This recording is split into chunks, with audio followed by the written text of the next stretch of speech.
नमस्कार साथियों, मंजिल की मुस्कुराहट चैनल में आप सभी का स्वागत है। हमारी आज की कहानी का नाम है माँ का क्रोध। मोनू अपनी माँ से बहुत प्यार करता है। मोनू के पिता नहीं है।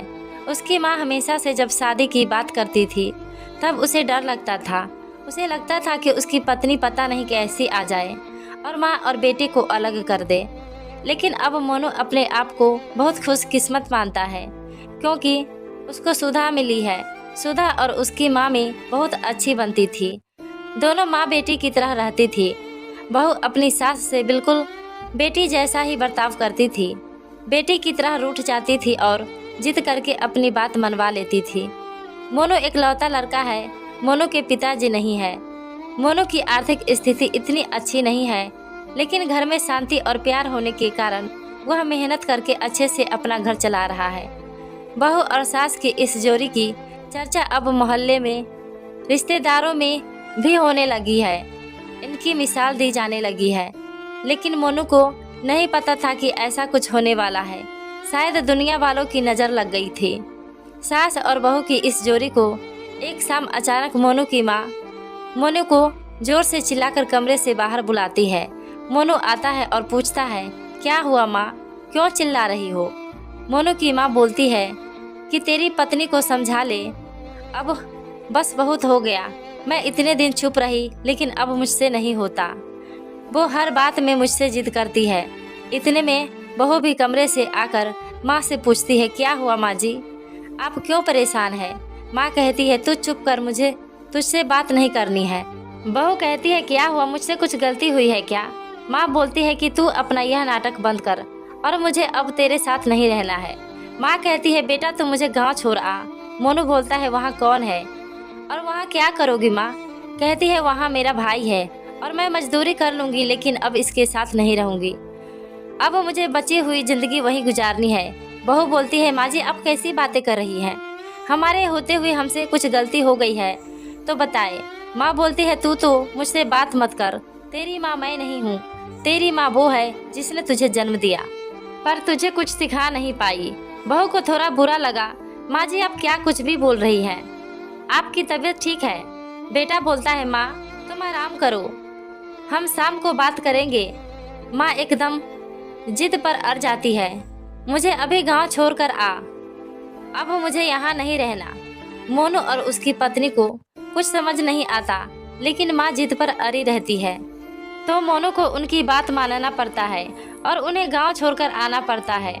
घर आकर फिर वो अपनी पत्नी से बात करता है और उसे पूछता है कि तुमने उन्हें कुछ कहा क्या जो माँ जी इतनी बिगड़ गई? पत्नी बोलती है, इस उम्र में अक्सर यह होता, चिड़चिड़ापन आ जाता है। हम 2 दिन बाद माँ जी को वापस ले आएंगे, आप चिंता मत करें। 2 दिन बाद फिर बेटा और बहू दोनों गांव जाते हैं। बहू को देखते ही माँ फिर से चिढ़ जाती है। कहती है, तेरी हिम्मत कैसे हुई मेरे सामने आने की? मैं मर जाऊं तब भी तू मेरे पास मत आना, मुझे हाथ मत लगाना।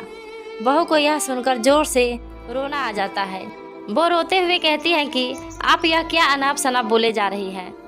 मैंने ऐसा क्या कर दिया जो आप इस तरह नाराज हो गई? माँ जी वहाँ से उठकर कमरे में चली जाती है और दरवाज़ा अंदर से बंद कर लेती है। मामा जी भी उन्हें समझाते हैं लेकिन वो नहीं मानती। बेटा और बहू वापस अपने घर आ जाते हैं। बहू अपने कमरे में बैठी रोती रहती है। मोनू भी कुछ समझ नहीं पाता है। माँ जी को गए अब 15 दिन हो गए। इतने दिन तक उनसे दूर ना बेटा रहा ना बहू। मोनू की पत्नी उन्हें फिर गांव जाने को कहती है और कहती है, जैसा मैं बोलूँ वैसा वहाँ जाकर कहना। मोनू जाता है और माँ को कहता है, माँ तुम्हारी बहू सीढ़ी पर से गिर गई है और 5 दिन से तुम्हें याद कर रही है। माँ एकदम से बोलती है, क्या 5 दिन और तू अब बता रहा है? वो फटाफट तैयार होकर मोनू के साथ वापस आती है। साथ में मामा जी भी आते हैं। माँ घर पहुंचकर जोर से पुकारते हुए दरवाजे से आती है, बहू बहू, और बहू के कमरे में जाकर बिस्तर पर सोई हुई बहू के गले लग जाती है और रोने लगती है। बहू भी माँ जी से मिलकर रोती है। फिर बहू कहती है, जब आप इतना प्यार करती है तो वहाँ क्यों बैठी है 15 दिन से? माँ जी कहती है, तुमने झूठ बोलकर मुझे बुलाया। हाँ, पर पहले यह बताओ आप ऐसा बर्ताव क्यों कर रही थी? आपको मेरी कसम माँ जी। बहू के फिर गले लगती है और कहती है, बेटा उस दिन जब मैं मंदिर से आई तो मैंने तुम्हारी और मोनू की बातें सुन ली। तुम बोल रही थी कि अभी हम बच्चा नहीं कर सकते क्योंकि उसकी ठीक से परवरिश नहीं कर पाएंगे। मैं तुम दोनों पर बोझ बन गई। मेरी वजह से तुम न जाने कितनी चीज़ों से समझौता कर रहे हैं। इसलिए मैंने यह नाटक किया ताकि तुम दोनों यहाँ रहो और अपनी ज़िंदगी और अपने सपने और अपने बच्चे को इस दुनिया में ला सको। मैं अब कितने दिन रहूँगी? बहू और मोनू दोनों भी माँ जी की बातें सुनकर रोने लगे।